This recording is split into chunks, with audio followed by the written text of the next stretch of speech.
Bismillahirrahmanirrahim. Assalamualaikum warahmatullahi wabarakatuh. Rabbi shrah li sadri wa yassiril amri wahlul 'uqdatam min lisani yafqahu qawli. Video ini sampai ke kamu, bisa jadi ini perpanjangan tangan Allah untuk kita bersama-sama hijrah. Kamu sudah punya idol? Yuk temukan di antara sahabat Nabi atau ummul mukminin.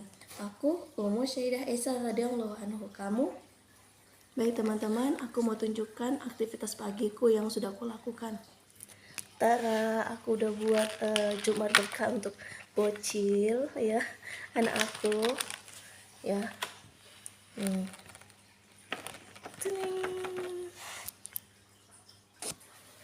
Ya teman-teman, dari semalam dia sudah ngereok untuk dibuatkan Jumat berkah berupa buah. Tapi itu tadi semalam aku pulang sekolah ya, pulang dari sekolah itu jam 4 lewat, langsung ke pajak sudah sunyi ya, pasar sudah sunyi. Alhasil yang adanya aja ada roti, aku beli roti dan semangka, dan pepaya pun itu dari belakang rumah teman-teman. Baiklah teman-teman, itu aktivitas pagi yang sudah merepotkan. Kita lanjut sebelumnya kita langsung membahas ya. Hari ini aku bahas dulu semangat dan ambisius sekali, sekarang jadi malas, apa sebabnya dan bagaimana cara mengatasi dalam Islam.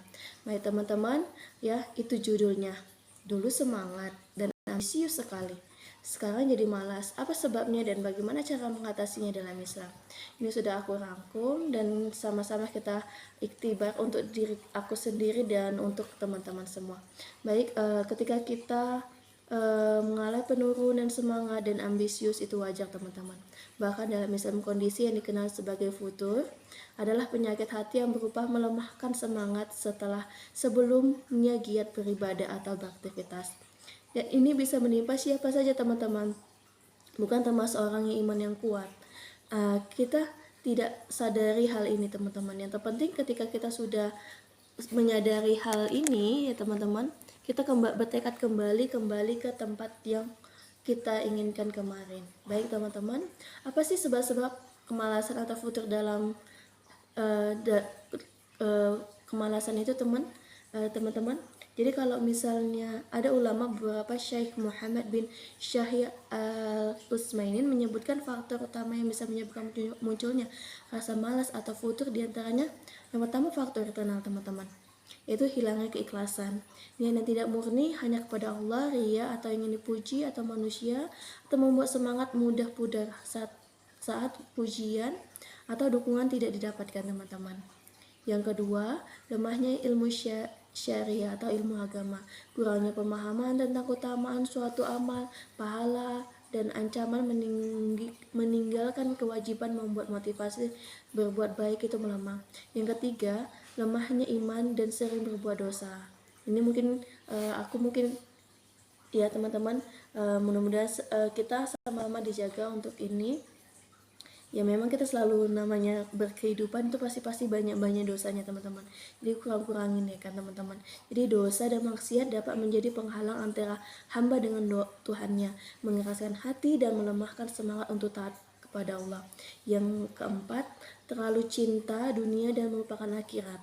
Ya, jika fokus utama hanya pada kesuksesan duniawi, energi dan semangat akan habis untuk hal-hal yang fana dan akhirnya terlupakan.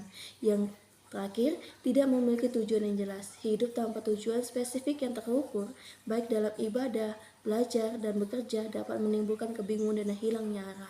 Itulah teman-teman.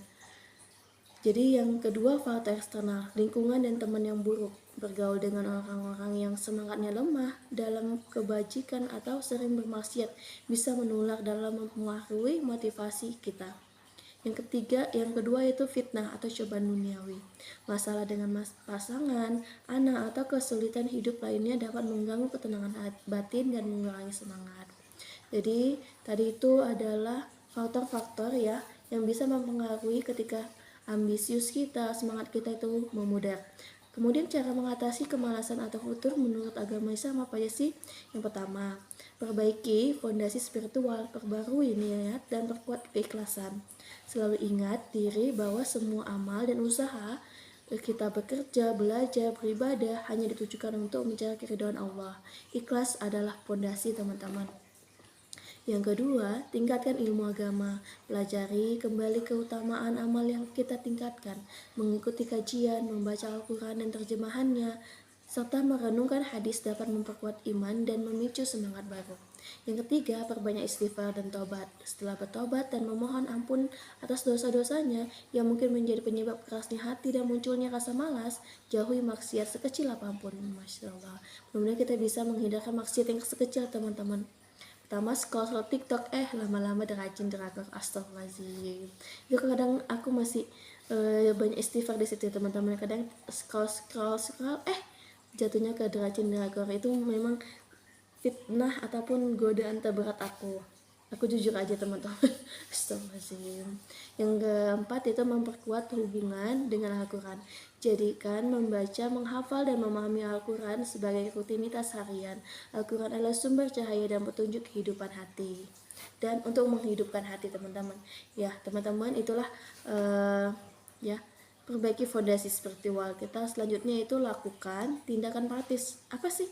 Kita kan udah tadi udah niat, kemudian lakukan tindakan praktis, ya. Yang pertama, konsisten dan bertahap atau tajri. Jangan langsung memaksa, teman-teman. Jangan langsung sholatnya yang pagi, sore, malam, langsung satu juz dan lain. Itu kita makin pening dan stres. Jadi apa yang harus kita lakukan? Amal yang paling dicintai oleh Allah adalah yang dilakukan secara rutin, terus menerus meskipun sedikit. Yang kedua, manajemen waktu dan target yang jelas. Buat daftar kegiatan harian, mingguan, dan tetapkan tujuan yang spesifik, terukur, dan realistis. Fokus menyelesaikan satu tugas pada satu waktu, ya teman-teman. Yang ketiga, ganti lingkungan dan teman. Cari teman-teman solih atau komunitas yang positif, yang bisa saling mengingatkan dalam kebajikan. Lingkungan yang baik adalah dukungan terkuat dalam tetap istiqomah. Baik teman-teman yang mau bergabung bersama aku, ya sama-sama kita hijrah. Ayo kolom di komentar, kita buat grup WA-nya di grup WA.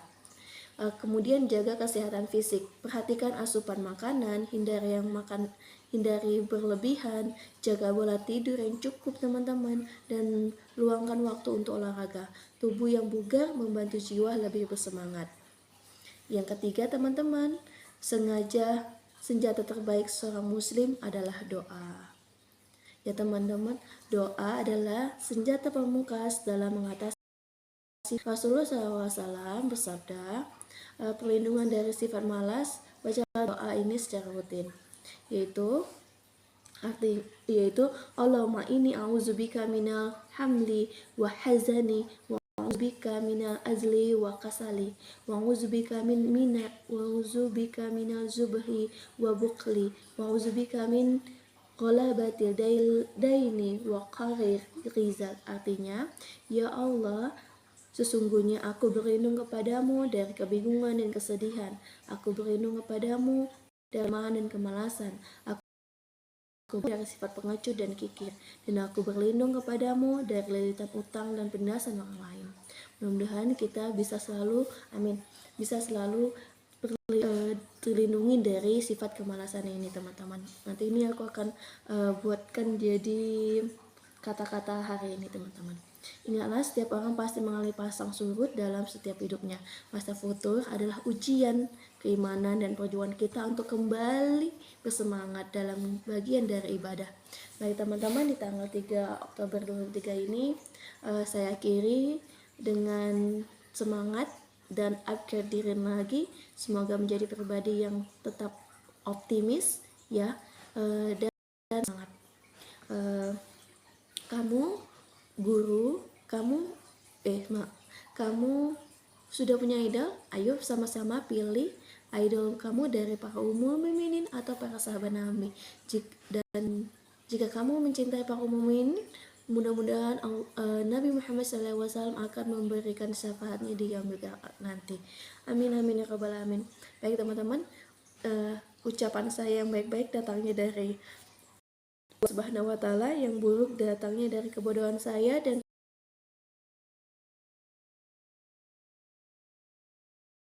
mohon untuk perbaikannya, dan semoga kita menjadi pribadi yang lebih baik lagi.